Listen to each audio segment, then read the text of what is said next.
He is back. He is back. Nick Diaz is back. I back, guys. I back. That's what Anderson Silva said when he returned from like a 3 or 4 month retirement. But this guy, Nick Diaz, he has been inactive for a number of years. And we finally had confirmation yesterday that he is returning to the UFC octagon. He will be facing ruthless Robbie Lawler at UFC 266, and I am extremely excited. I can barely contain it. I'm going to explain to you guys why, but before I do, my name's Rahul J Chan. This is the Battle Camp. Thank you very much for joining me. Please do subscribe to the channel. So look, man, I've made multiple videos talking about Nick Diaz, discussing his desire to return to the octagon, and basically telling you guys I'm in full support. If he wants to fight, he should be allowed to fight, and if you don't want him to fight, I'm talking about the UFC here, they should release him. Right, and I even made a video actually when Nick Diaz sat down with Ara Helwani a few years ago, and it was like an ill-fated interview because the majority of the kind of feedback from that interview was, "Oh, Nick Diaz, he's in no shape to be fighting again. He just isn't right in the head. Has he taken a lot of damage or something? He just didn't make sense." And my response to that interview was, this is just Nick Diaz being Nick Diaz. Like, when have you ever seen Nick Diaz in a press conference or an interview where he's asked a straight question and he's able to give a clear and concise answer? When has that ever happened? I'll wait. Do you know what I mean? It's never happened. He is so awkward in them kind of situations. He's always just going off on a tangent and going off on a tirade and just letting go of every thought that happens to be in his mind at that moment. And if you add alcohol to the mix, because he was clearly drunk during that interview, you're just going to get a heightened version of that. And that's what I was arguing at the time. But at that time, a couple of years ago, it just looked like there's no way back now. There's no way back for Nick Diaz. And then fast forward to earlier this year, out of nowhere, fight week for UFC 263, Dana White says, "Oh, we're close. If Nick Diaz fights again, it will be at some point this year." And to be honest with you, I just wasn't expecting it to be so soon, because September, I believe it is September 25th. Yeah, September 25th is the date where Nick Diaz faces Robbie Lawler 17 years after their initial fight. The longest gap for a rematch in UFC, maybe MMA history. So look, let's just talk about the fight itself to begin with. So UFC 266 is a card that currently has, and I'm not sure if this fight is definitely confirmed, but Volkanovski against Brian Ortega is is on the Wikipedia page. So I don't know if that's confirmed, but I'm pretty sure Valentina Shevchenko against Lauren Murphy is definitely announced. And then you got Nick Diaz against Robbie Lawler, and this is the Diaz special dispensation because it's a 5-round fight. And the reason why Nick Diaz gets to have a 5-round fight, even though he's the third to last fight on the card, is because he moves the fucking needle. Yes, he does. He moves the needle. I've seen people on Twitter, as people do, people are going to say what they're going to say, talk about Nick Diaz and Robbie Lawler and how they shouldn't be fighting, and bringing up the fact that their first fight was 17 years ago. But look, man, clearly, in my opinion, Robbie Lawler, he has suffered from injuries, in the last couple of years of his career. He hasn't obviously been in the best form that he's been in, considering he was champion not so long ago. So he lost to Tyron Woodley back in 2016, which is around the same sort of time when Nick Diaz had his last fight. I think Nick Diaz last fought in 2015.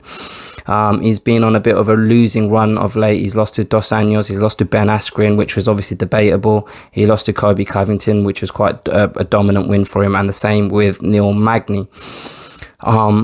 But I suppose what I can say about Robbie Lawler is he's been active and he hasn't looked way out of his depths.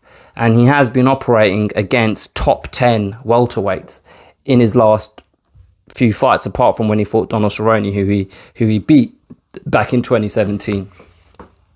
Now, if we look at Nick Diaz, obviously he has been extremely inactive. We don't know what version of Nick Diaz we're going to see come September. But one thing that I will say is his fighting style that the physical attributes that he relies on for me are his endurance, similar to his brother, volume, like the volume that he strikes with, similar to his brother, and fight IQ and being able to set traps for his opponent, be it on the ground or in boxing range, and hurt his opponent, right? And I don't believe that these are kind of attributes that will diminish at a big rate for Nick Diaz.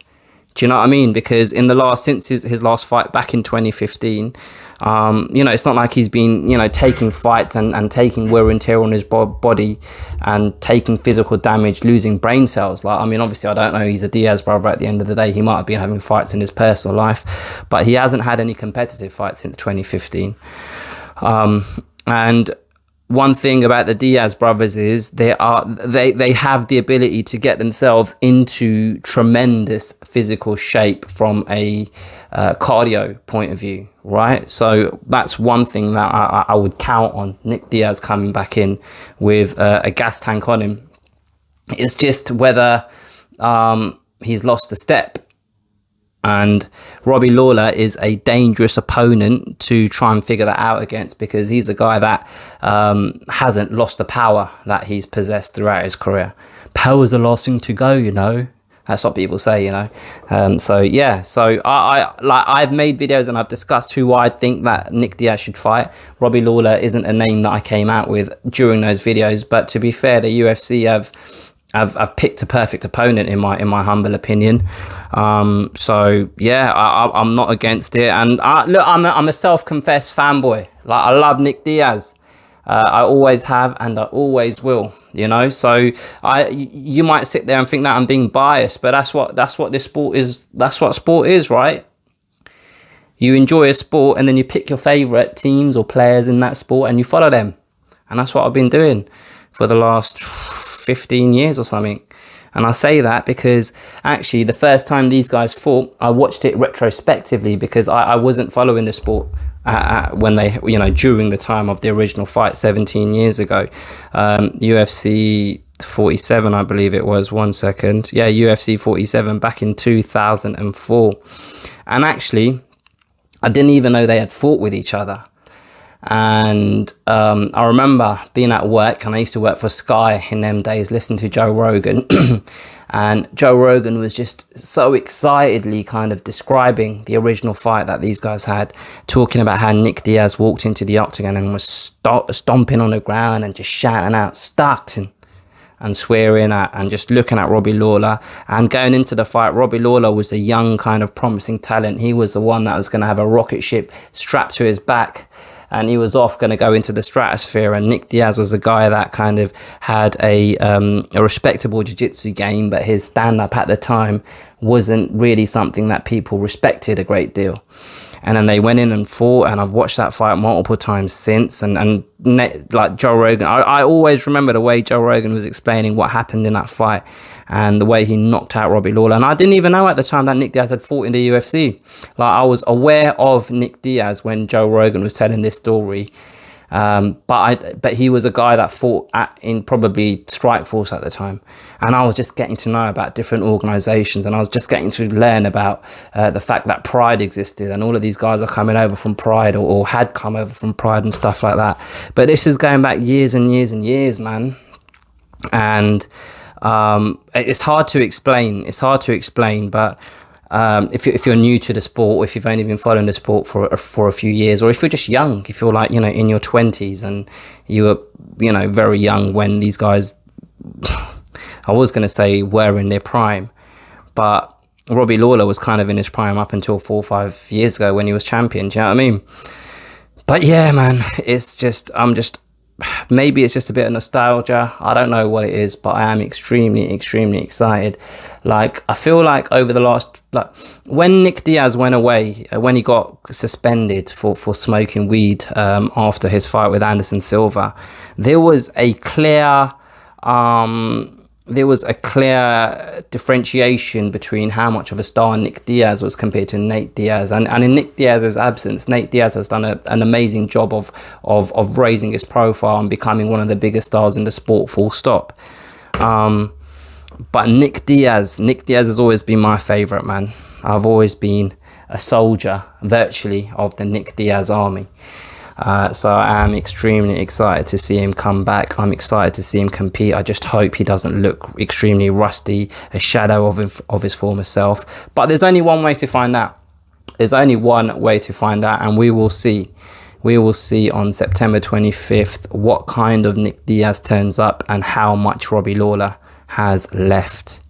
I'm excited, man. I'm excited that Robbie Lawler, like, going from fighting Neil Magny, and no disrespect to Neil Magny, but I feel like for what these guys have done in their career, they're going to be fighting on a card with 2 title fights, and all of the attention is going to be on them. All of the attention is going to be on Robbie Lawler, and all of the attention is going to be on Nick Diaz. And it would have been on Nick Diaz regardless of who he fought, but I'm happy that Robbie Lawler gets this kind of attention as well. In the twilight of his career, because he deserves it, man. Ex-champion, he's done it all, he's fought them all, and I feel like he deserves a bit of the limelight now, while his career is winding down. But yeah, obviously I will do a preview prior to the fight. Fingers crossed no one gets injured, or it just doesn't happen for whatever reason, because this is MMA and we do know how the MMA gods tend to operate from time to time. But yeah, let me know what you guys think. Are you excited about the return of Nick Diaz? Do you know who Nick Diaz is? Do you know how important Nick Diaz is to the sport, in my humble opinion? Yeah, share your thoughts below. Don't be scared to hit the like button. Share this video with a friend if you've enjoyed it, or even if you haven't enjoyed it, share it with them anyway, make them click it. And subscribe to the channel if you haven't already. I will catch you guys next time.